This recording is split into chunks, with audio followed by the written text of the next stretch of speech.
Blood cancer जैसी बड़ी बड़ी बीमारियों का एक इलाज तो निकाल ही रखा है, यानी कि बात कर लूं दात्री की। आज उसी को लेकर एक अहम बातचीत करने वाली हूँ। मेरे साथ मौजूद है, आइए बातचीत करेंगे। मैम नमस्कार। नमस्ते। बट अबाउट दात्री, ये दात्री है क्या और आखिरकार ये ब्लड कैंसर से संबंधित किस तरीके से है? दात्री एक blood stem cell donors registry है और वो केवल ब्लड कैंसर से संबंधित नहीं है। वो कुछ 100 बीमारियां हैं जो कि खून की बीमारियां हैं जिनका कि इलाज केवल ब्लड स्टेम सेल ट्रांसप्लांट ही है। तो हम लोगों को रजिस्टर करते हैं ब्लड स्टेम सेल डोनर बनने के लिए और उसके द्वारा हम लोगों की जो ब्लड डिजीजेस से सफ़र कर रहे हैं उनकी जान बचा पाते हैं। चलिए फिलहाल की बात कर ले। आपने कहा कि हम ये काम करते हैं, लेकिन कितने समय से आप लगातार कर रहे हैं और अभी तक कितने लोगों की जान आप लोग बचा चुके हैं? तो हम 2009 में स्थापित हुए थे।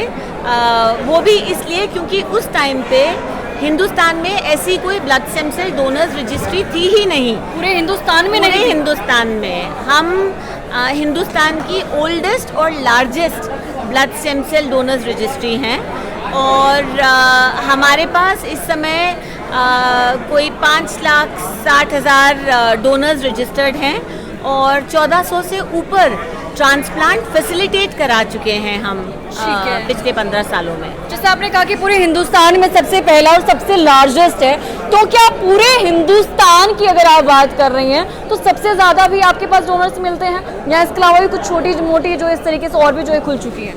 तो बाकी भी संस्थाएं हैं जो कि इस काम पे काम कर रही हैं, लेकिन वो अभी वो नंबर्स नहीं पहुंच पाई हैं।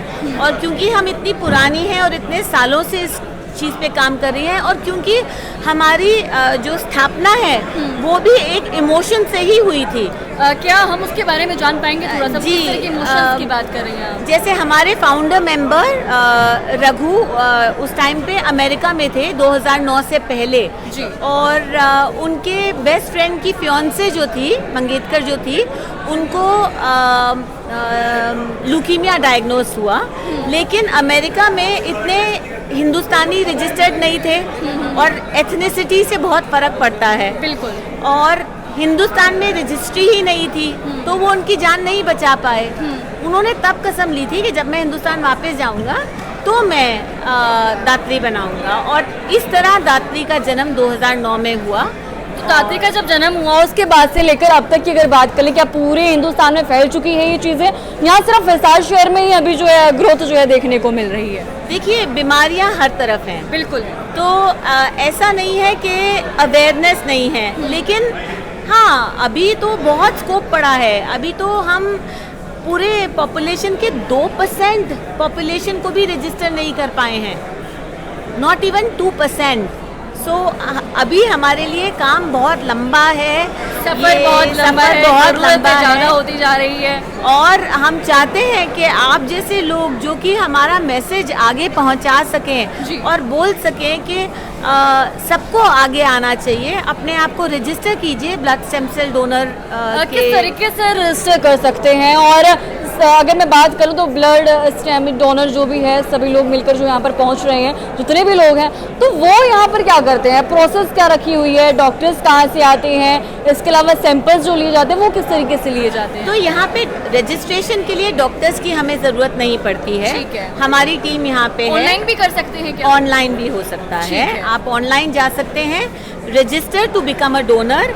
हम किट आपको पहुंचाएंगे आपके घर, आपको सिखाएंगे कि सैंपल कैसे लेना है। आप वो किट हमें वापस हमारे ऑफिस कुरियर कर देंगे। जी। ओके।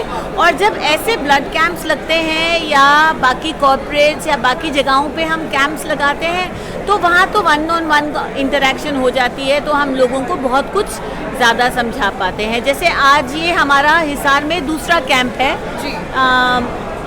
एक कदम ज़िंदगी की ओर के साथ, और यहाँ से हमें ऑलरेडी एक डोनर मिल चुके हैं। क्या बात है।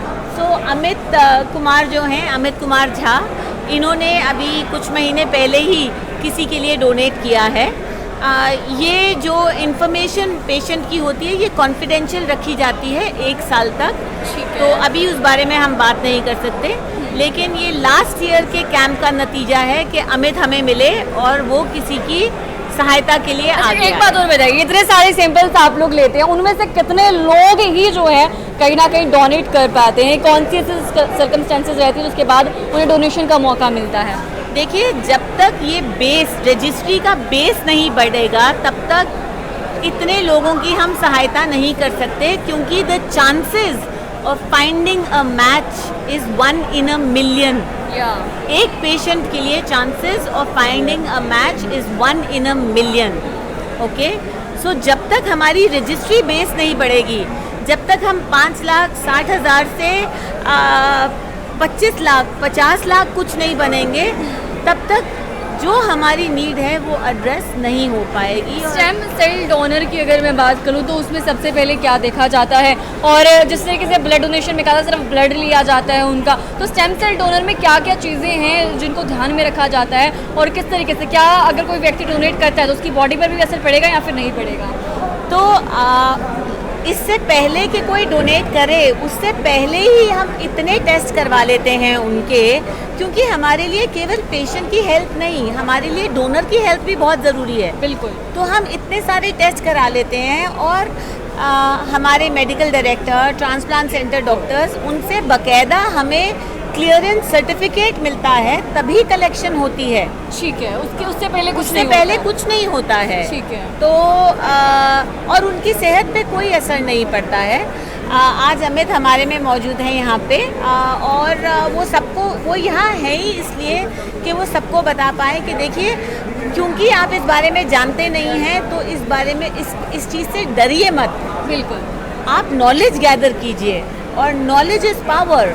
नॉलेज गैदर करके आप आगे बढ़िए, अपने आप को रजिस्टर कीजिए, और हो सके तो जब आप मैच बने, आगे बढ़ के लोगों की जान बचाइए। आपका शुभ नाम? मेरा नाम बिंदिया है। और आप कहाँ से आई हैं? मैं और मेरी टीम दिल्ली से आए हैं। ठीक है। मैं यहाँ पर आने के बाद का अनुभव कैसा है? हिसार के लोग और एक कदम ज़िंदगी के लोग बहुत ही वार्म हैं। हमें लगता ही नहीं है कि हम हिसार के नहीं हैं। सब बहुत अफेक्शनेट और बहुत हेल्पिंग हैं। तो हम तो बल्कि चाहेंगे कि हिसार एक अपने आप के लिए एक अलग जगह बना पाए एज ए सिटी, जिसमें कि maximum blood stem cell donors हो। अच्छा, कोई मैसेज जो आम जनता तक आप पहुंचाना चाहती हैं, जो लोग ऐसे हैं जिसको इस चीज़ के बारे में अभी तक जानकारी नहीं है, अवेयरनेस नहीं है, जो होना बहुत ज़रूरी है, कोई मैसेज जो आज आप आम जनता के लिए छोड़ना चाहती हैं? तो मैं आपसे केवल एक रिक्वेस्ट करूँगी, प्लीज़ दात्री की वेबसाइट पे जाइए, datri.org। अपने आप को थोड़ा एजुकेट कीजिए कि हम सब में हम 3 लोग यहाँ पे अभी हैं, हम सब में ये क्षमता है कि हम किसी की जान बचा सकें। तो अपने आप को एजुकेट कीजिए। क्या किसी बच्चे को भी जरूरत पड़ती है स्टेम सेल की? कोई डिजीज ऐसी रही हो अभी तक? आपको क्या लगता है ब्लड कैंसर केवल एडल्ट्स को होता है? इसके अलावा काफ़ी डिजीज हैं। थैलेसीमिया, हाँ। India is the thalassaemia capital of the world.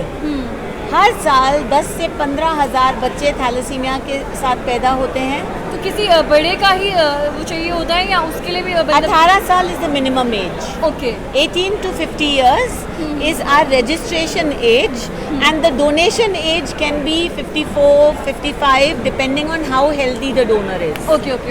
Thank you so much ma'am. बातचीत करके जो है बहुत अच्छा लगा। ये थी हमारे साथ बिंदिया मैम, जिनसे बातचीत हमने की।